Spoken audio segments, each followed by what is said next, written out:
Yeah, KFC. Original recipe. Original recipe? Dad, I think you ate the bones. I did what? You ate the bones. I ate the bones? I ate the bones? I ate the bones? KFC Original Recipe, now available without the bone. Freshly prepared white or dark meat chicken, boneless and skinless. Get 4 delicious, mouth-watering pieces in your next 10-piece mixed bucket for $14.99. Today tastes so good.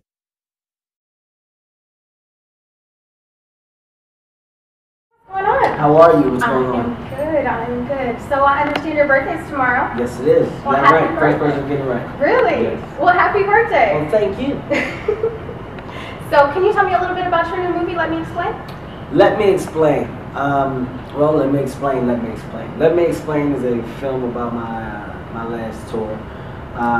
Basically, the success of the last tour, but more importantly, it was me giving my fans an opportunity to see what actually was experienced on this tour. You know, it was a world tour, and going across the country, you know, you see, wow, I'm appealing to so many different people. I'm becoming universal. And during that, in that journey, you know, the fans that helped me get to where I am, you can't be there. So I wanted to document it, and in return put it out. And putting it out, I think I did a good job of it. People thus far have been laughing and appreciating it. So hopefully it continues. It's going well so far. Awesome.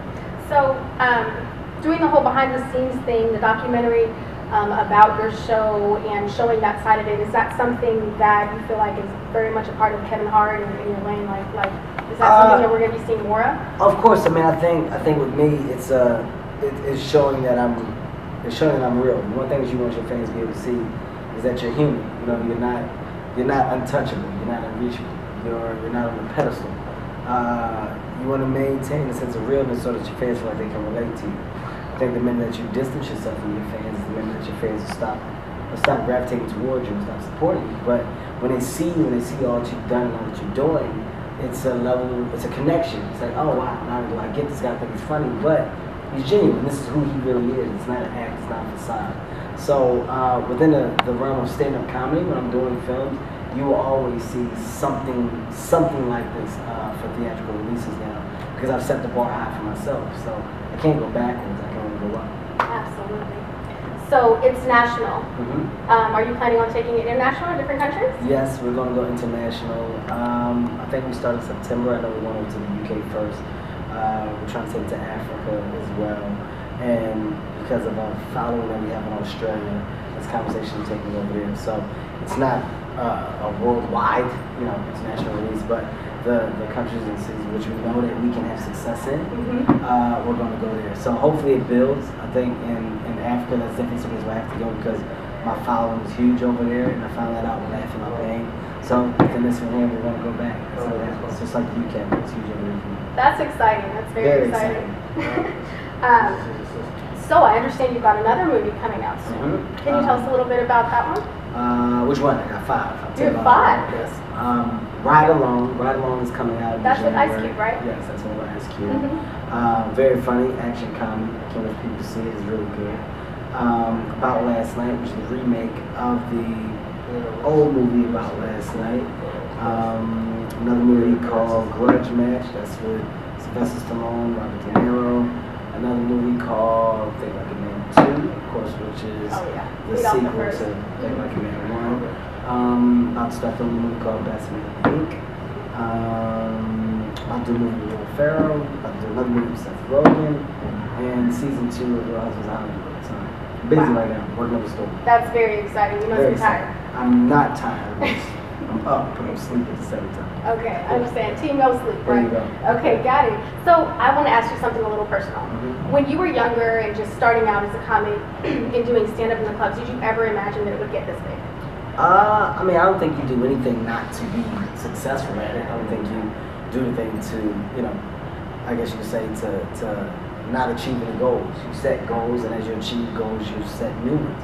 So the previous goals that I've set were achieved, and you continue to set bigger and bigger goals. And each one that I've set, I've worked hard enough to get there and achieve it. So yes, I saw it.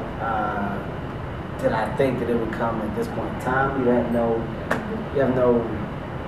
about to know when it's going to hit and when it's going to happen. All you can do is just be prepared for when it does. I mean, I'm 16 years in the game of stand-up comedy. So right now, I feel like this is it's just due because I put my all into it, and now I'm seeing it actually pay off. So rather than being content with it, I set new goals to achieve, and I want to see those actually happen. And then when those happen, I set more. It should only get bigger and better. It shouldn't go reverse. It shouldn't go backwards. You shouldn't get successful and then get lazy and content. That's actually when you push the gas real hard. Absolutely. Well, you're living the dream, Kevin. Trying to, knock on something. Knock on some wood or something. Is it under here? There we go. There. Okay. So, can you tell me what kind of advice would you give to not just young comics or actors that are coming up, but dreamers in general? I mean, people laugh when people say anything is possible, but it's not. It's actually not a joke. Anything is possible when you put your mind to it. It's something that you're being realistic about. I think there's a difference between being a dreamer and being a realistic thinker. When you put realistic thoughts behind your dream, it's easy to achieve. When you just have a dream and your thing is one day it's going to happen, but you're doing nothing to make it happen. Oh, I'm going to be like Beyonce, but every day you just wake up and go to sleep and you do nothing to attempt to do what she did or go down that journey that she went down. My thing is put your mind to it, and at least that way, whether it happens or not, you can honestly say that you put your all into it. You have no regrets. And be a dream achiever. Exactly. Yes. Exactly. That's my piece of advice. Understood. Absolutely. Well, is there anything else that you would like to add to allow our readers to? I'm 5'5". Really? I'm 5'1". I'm 5'4". Really? Yeah. Do you ever get tired of short jokes? No. No? No. If I was tall, I wouldn't be funny. I would weird. I would Really? stupid. Do you think so? Yeah, I look stupid. I feel that way. Short people have an advantage in many ways. We're good. We're the best kind. We're the best kind of people. Absolutely.